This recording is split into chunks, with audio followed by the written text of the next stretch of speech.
தமிழர்களின் number one choice Tamil matrimony. தெய்வத்தின் அருள் இப்போது உங்கள் கையில். 100% தூய்மையான சில்வர் காயின் உங்கள் இஷ்ட தெய்வத்தின் அழகான உருவத்துடன் உடனே ஆர்டர் செய்ய நிபுராவை அணுகுங்கள். செவ்வகத்திலேயே நீண்ட செவ்வகம், பாம்பு மனைன்னு சொல்லுவாங்க சிலர். இந்த மாதிரியான ஒரு அமைப்பு இருந்தா அந்த இடத்தை வாங்கலாமா? வாங்கி நம்ம ஒரு செவ்வகமா வீடு கட்டுறோம் அப்படின்னா அது சரியானதா? அகலம் குறைந்து 100 அடி 120 அடி நீண்டு இருக்கும். இதுதான் நாகமனைன்னு சொல்லக்கூடிய விஷயம். நார்த் அண்ட் ஈஸ்ட் க்ளோஸ் ஆயிடுச்சுன்னா சன்ரைஸ் உள்ள வராது, காற்று வராது. அப்போ பலவிதமான உபாதைகளை அங்க இருக்க வசிக்கக்கூடியவங்க. குபேரனுக்கு வேண்ட இருக்கும் இடம் எங்கன்னா வடக்கு மையத்தில். அந்த நாள் தான் வடக்கு மையத்துல படிக்கட்டு போடக்கூடாதுன்னு சொல்றது. பிரம்மாக்கு, குபேரனுக்கு, நாரதருக்கு, இந்திரனுக்கு இவங்களெல்லாம் சில கோயில் வழிபாடு இருக்காது. ஒரு சில இடத்துல மட்டும்தான் இருக்கு. குபேரனுடைய போட்டோ, குபேரனுடைய சிலை வீட்டில் இருக்கும் பட்சத்தில் கணவன் மனைவிக்குள்ள புரிதல் கிடையாது. ஆதன் ஆன்மீகம் நேயர்களுக்கு வணக்கம். நம்மளுடைய ஆதன் ஆன்மீகம் சேனல் மூலிமா மக்களுக்கு தேவையான பல விஷயங்களை சொல்லிட்டு இருக்கோம். அந்த வகையில் இன்னைக்கு வாஸ்து சம்பந்தமா நமக்கு இருக்கக்கூடிய கேள்விகளுக்கு விளக்கம் கொடுக்க வந்திருக்காரு filter and vastu consultant Vinayagam sir அவர்கள். வணக்கம் சார். வணக்கம் மேடம். நல்லா இருக்கீங்களா சார்? கடந்த பதிவில் நம்ம நிறைய விஷயங்கள் வாஸ்து சம்பந்தமா பேசியிருந்தோம். இன்னைக்கு என்னுடைய கேள்வி என்ன அப்படின்னு பார்த்தீங்கன்னா, அன்னைக்கு நம்ம சதுரம் செவ்வகம் இதுதான் பர்ஃபெக்டான வாஸ்து அமைப்பு. பிளாட் வாங்குறதா இருந்தாலும் இப்படி தான் வாங்கணும், வீடு வாங்குறதாலும் இப்படி தான் வாங்கணும் சொல்லியிருந்தீங்க, புரிஞ்சுது. ஆனால் எனக்கு இதில் இன்னொரு சந்தேகம் என்ன அப்படின்னு பார்த்தீங்கன்னா, செவ்வகத்திலேயே நீண்ட செவ்வகம், பாம்பு மனைன்னு சொல்லுவாங்க சிலர். இந்த மாதிரியான ஒரு அமைப்பு இருந்தால் அந்த இடத்த வாங்கலாமா? வாங்கி நம்ம ஒரு செவ்வகமாக வீடு கட்டுறோம் அப்படின்னா அது சரியானதா? நல்ல கேள்வி. இப்போ நீங்கள் பார்த்தீங்கன்னா கிராமப்புற பகுதியில் அங்கே எப்படி இருக்கும்னா பங்காளிகள் இருப்பாங்க. அந்த காலத்தில் பார்த்தீங்கன்னா 6 பசங்க, 8 பசங்க, 9 பசங்க, 10 பசங்க அப்படி இருக்கும். அப்போ இந்த பாம்பு மனைன்றது ஒரு இதெல்லாம் எப்படி சொல்கிறதுனா ஆனை மனை, பசுமனை, நாகமனை. நாகமனை தான் பாம்பு மனை சொல்கிறது. அலிமனை, கோமனை, ஹரிமனை இதெல்லாம் ஒரு வார்த்தை ஜாலங்கள், வட்டார சொற்கள். மக்களுக்கு எளிமையாக கிராம மக்கள் பயன்படுத்துது. உடனே இது சயின்ஸா, இதெல்லாம் அம்பக்கு அப்படிலாம். இதெல்லாம் நம்ம ஊரோட இது. நம்ம ஒன்றும் சுவிட்சர்லாந்து கிடையாது, டென்மார்க் கிடையாது. இப்படி தான் வந்தோம். காலைல போனால் டீயை குடிக்கிறது, ஒரு வடையை சாப்பிட்றது, இதுதான். உடனே பீஸாக்கு போகிறது இதெல்லாம் கிடையாது. நம்ம வாழ்க்கை என்னவோ இதுதான். நம்ம ஆளுங்கள் இப்படிலாம் கேட்பாங்க, இது எல்லாத்துக்கும் சயின்ஸானு. மக்கள் பயன்படுத்திய வார்த்தைகள் இதெல்லாம். அதுதான் நம்ம சொல்ல வர விஷயங்க. எளிமையான வார்த்தைகள். இன்றைக்கும் நம்ம ஊர் கிராம மக்கள் இன்றைக்கும் இருக்காங்க, அது வேறு விஷயம். அப்போது நீங்கள் கேட்ட இந்த நாகமனை, நாகமனைன்றது எப்படின்னா, எப்படி இது மாதிரி உருவாகுது தான். இந்த பசங்களுக்காக என்னன்னா பிரிக்கிறாங்க.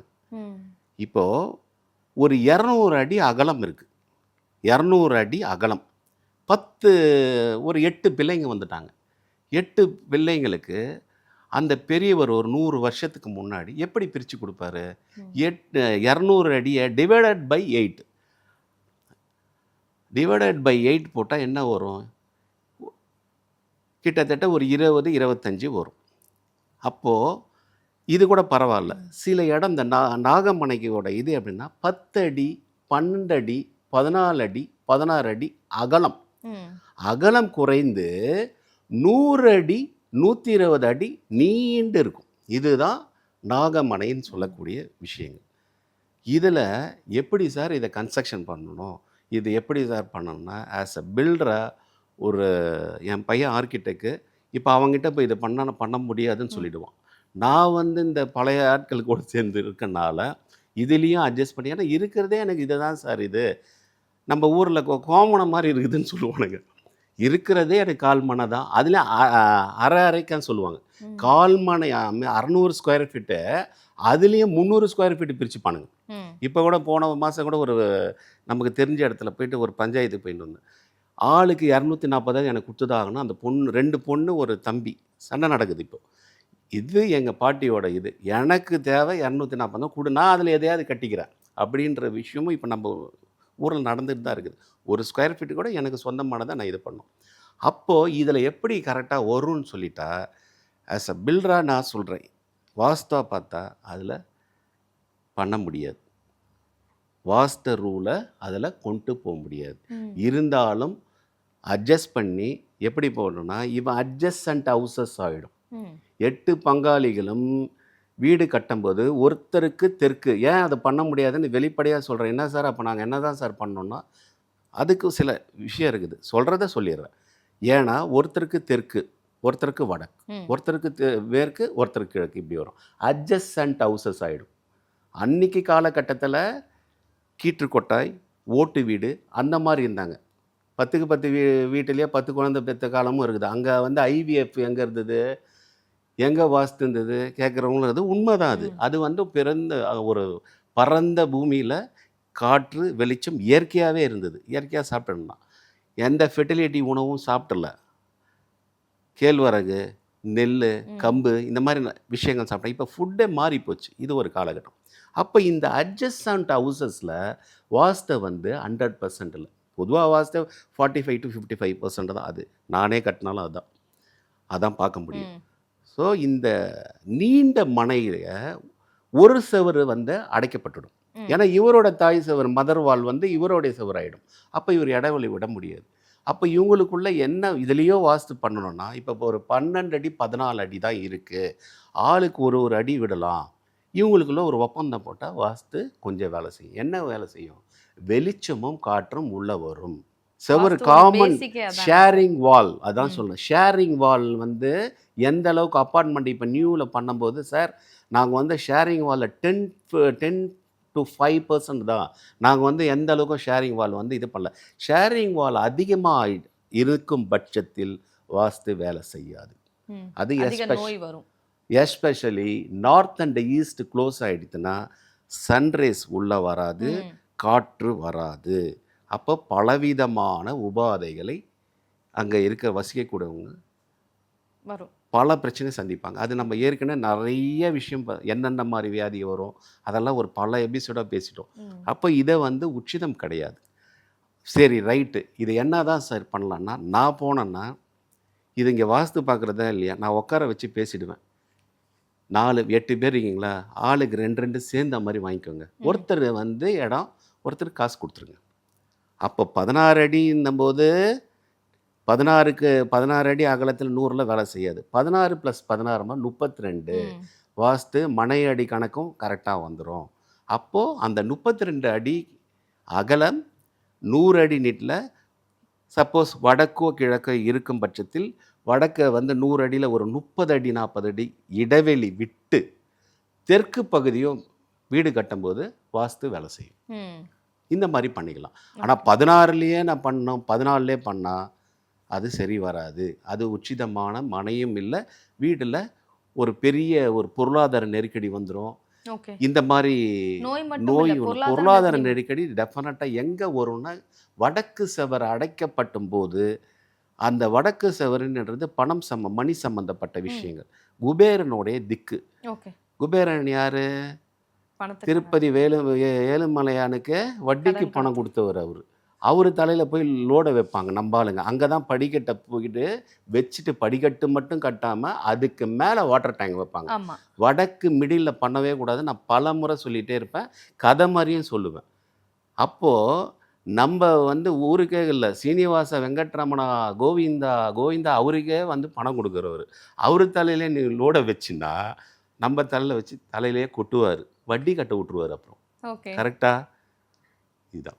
Okay sir. சில இடத்துல பார்த்தீங்கன்னா நீங்கள் சொன்ன மாதிரி குபேரமலையில் ஸ்டெப்ஸ் வரும்.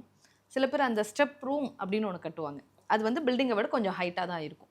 இந்த ஸ்டெப் ரூம்ன்றதும் அப்போ இந்த இடத்துல தப்பு தானே சார்? எந்த குபேர மூலன்றது வேற, குபேர திக்குன்றது வேலை. இங்கே இதுதான் நுட்பமாக நீங்கள் இது பண்ணணும். இது நிறைய பேர் கன்ஃபியூஸ் பண்ணுறாங்க. வடக்கு மையப்பகுதி 8 திக்கு பாலகரில் குபேரன், கிழக்கு மையம் வந்து இந்திரனுடைய இது மாதிரி பிரித்து வச்சுருக்காங்க. 360 டிகிரி ஆப்போசிட், 180 டிகிரி யமன் திக்கு, இந்திரனுக்கு ஆப்போசிட்டு வருணனுடைய திக்கு. இப்படி தான் பிரித்து வச்சுருக்கானுங்க.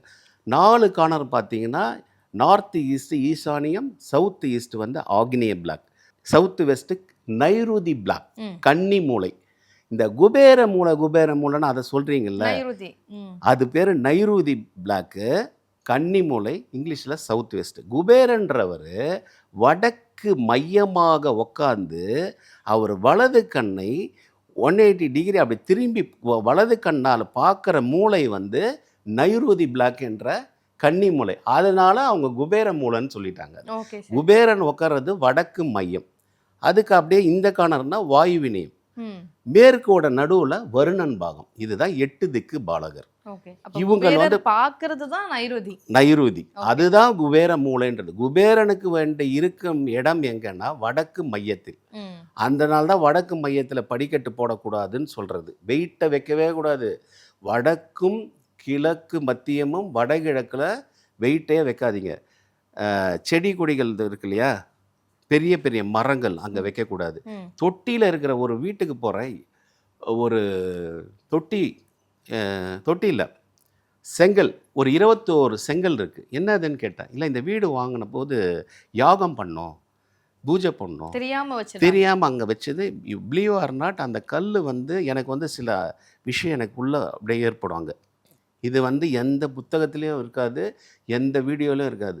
நான் அங்கே போகும்போது எனக்குள்ளே நான் உணர்வேன். எனக்கு விஷயத்தையே நான் உணர்ந்துருக்கிறேன். இந்த பிரபஞ்சம் எனக்கு நிறைய விஷயம் கனெக்டிவிட்டி இருக்குது. இது பொய் இல்லை, இது உண்மை, 100க்கு 100 உண்மை. நான் உணர்ந்துருக்கிறேன். அந்த கிளைண்ட்டுக்கிட்டே நான் வந்து கூப்பிட்டு வந்து இங்கே வாங்கன்னு காமிப்பேன் சில பேருக்கு. எப்படின்னா 21 கல் வடகிழக்கில் எக்ஸாக்டாக இருக்குது. பூஜை போட்ட கல்லை வச்சிட்டேன். அவங்களுக்கு வடகிழக்கு நார்த் ஈஸ்ட் தெரியாது. செருப்பு ஸ்டாண்டு அங்கே இருக்குது. ம். பையன் டாக்டரு, பாட்டிமா வந்து அவங்க சிதம்பரம் சொந்த ஊர். இந்த பையன் வந்து டாக்டர் செட்டிநாட்டில் படிக்கிறதுக்காக ஒரு வீடை வாங்கியிருக்காங்க. அந்த வீடை வாங்கினதுலேருந்து பல பிரச்சனையை கொடுத்துருச்சு. அவங்க கணவருக்கு வந்து அவர் ஒரு பொலிட்டீஷியன். வண்டியில் போகிறச்ச விபத்தில் தலையில் அடிபட்டு கோமா ஸ்டேஜ் போக வேண்டியது ஏதோ காட் கிரேஸ் தப்பிச்சிட்டார். ஒரு 2-3 நாள் கோமா ஸ்டேஜ் தான் இருந்தார். உடனே தான் அந்த அம்மா என்னை கூப்பிட்டு, அந்த அம்மா ஒரு கவுன்சிலர் ம். கூப்பிட்டு, சார் இந்த மாதிரி இருக்குது கொஞ்சம் வாங்கன்னு சொல்லிட்டு நான் மறைமலை நகர் போய் பார்க்குறேன். இந்த வீட்டை போய் பார்க்கும்போது அந்த டோரு, மெயின் வாசக்கால் டிகிரி வைஸ் பார்க்கும்போது எல்லாமே தப்பாக இருக்குது. சரி இது எங்கேயோ மிஸ்டேக் நடக்குது. எல்லாத்தையும் ஒரு ரூமாக எல்லாம் ஆய்வு பண்ணி பார்க்கும்போது பார்த்தா இந்த நார்த் ஈஸ்ட்டில் கரெக்டாக பார்வையில் பட்டுடுச்சு. நீங்கள் சொன்னால் நம்ப மாட்டீங்க. அம்மா பாட்டிம்மா கொஞ்சம் வாங்க, நீ தம்பி நீயும் வா அப்படின்னு சொல்லிட்டு அந்த கல்லை மட்டும் தயவு செய்து எடுத்து அந்த தென்மேற்கு மூலைன்றது தான் நைருதி பிளாக்கில் எடுத்துன்னு போய் அங்கே வச்சுட்டு வெயிட், அங்கே தான் வெயிட் இருக்கணும். ம். இது ஆஸ் அ ரூல். இது அங்கே எடுத்து வச்சுட்டு இந்த செருப்பு ஸ்டாண்டிங்க வைக்காதீங்க. ஒரு ஸ்டாண்டு மாதிரியோ இல்லை இது மாதிரி பாக்ஸ் மாதிரி இப்போலாம் கிடைக்குது. நான் சொல்கிற இடத்துல வச்சுக்கோங்க. நார்த் வெஸ்ட்டில் வச்சுக்கோங்க. செப்பல் ஸ்டாண்டு வந்து ஆக்சுவலி நார்த் வெஸ்ட்டில் இருக்கும். ம். செப்பல் ஸ்டாண்ட் நம்ம மக்கள் அதை கூட செருப்பு எங்கே சார் வைக்கலான்ட்டு அதையும் இப்போ சொல்லிடுறேன். Okay. நார்த் வெஸ்ட்டில் அழகாக ஒரு பாக்ஸ் மாதிரி வச்சுக்கோங்க, வெளியே தெரியாத வெளியே தெரியாம மாதிரி. அப்போ அதெல்லாம் எடுப்பான்னு சொல்லிட்டு எடுத்துட்டு பார்த்தா ஒரே டஸ்ட்டு எல்லாமே இருந்தது. அந்த பாட்டிம்மா கொஞ்சம் பெருக்கிடுமா, சுத்தமாக இருக்கணுமா இந்த பகுதி, வடகிழக்கு பகுதி ரொம்ப சுத்தமாக இருக்கணுமான்னு. நீங்கள் பெருக்கி எல்லாம் முடிச்சுட்டு போய் அங்கே போய் அப்படி நின்று இப்படி பார்க்குறோம். ஒரு வைப்ரேஷன் என்ன சொல்லுது, இந்த பிரபஞ்சம் நன்றி சொல்லுது, என் தலையிலேருந்து எடுத்துட்டேன்ட்டு. இது உண்மையான விஷயம்.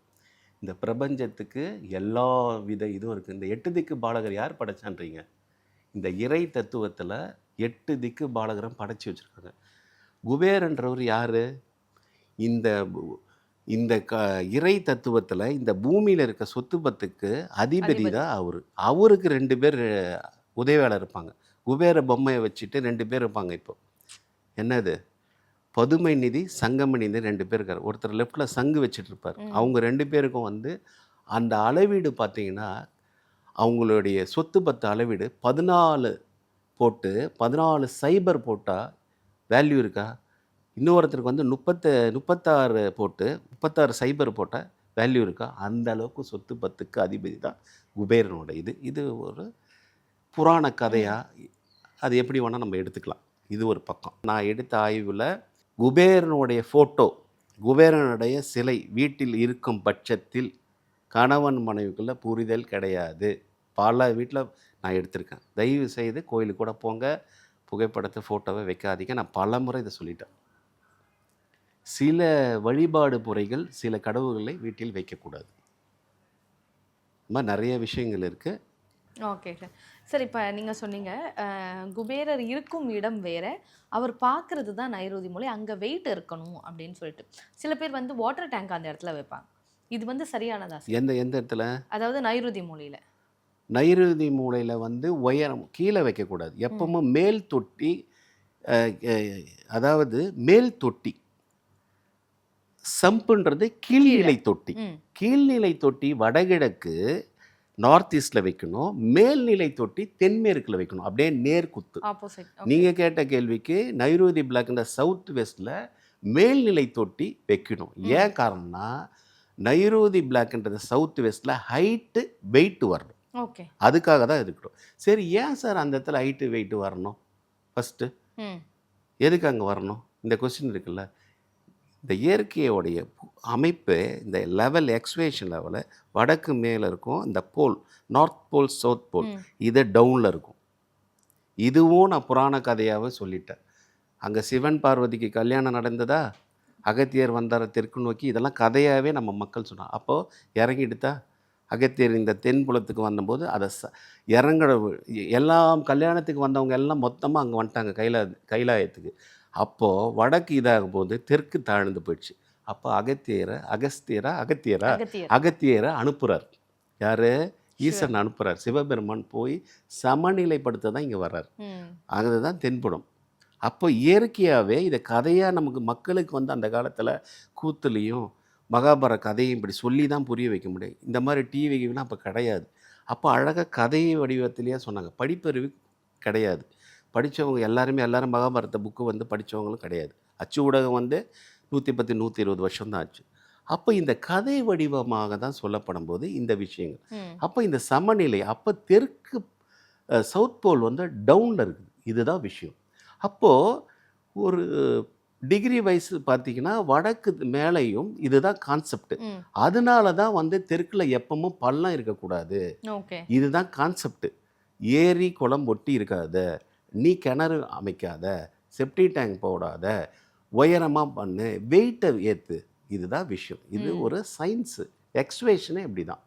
இதுக்கு நேர்மாறாக போயிட்டு வடக்கில் போயிட்டு ஹைட்டையும் வெயிட்டையும் ஏற்றும் போது இந்த பிரபஞ்சமே நமக்கு நெகட்டிவ் வேறு மாதிரி விஷயத்தை கொடுக்கும். இதுதான் விஷயம்.